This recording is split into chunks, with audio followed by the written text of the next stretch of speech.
Hi hello అందరికీ ముందుగా happy Dasara అండి.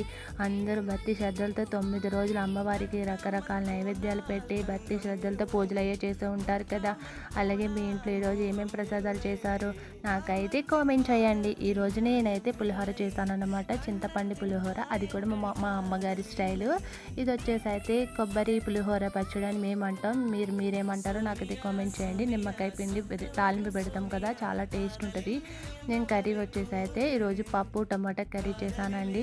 చాలా బాగుంది. చూడండి ఎంత వేడిగా ఉందో, పొగలైతే వచ్చేస్తున్నాయి అన్నమాట. మనకి పప్పు అన్న వెంటనే గుర్తొచ్చేది ఏంటి, అప్పడాలు.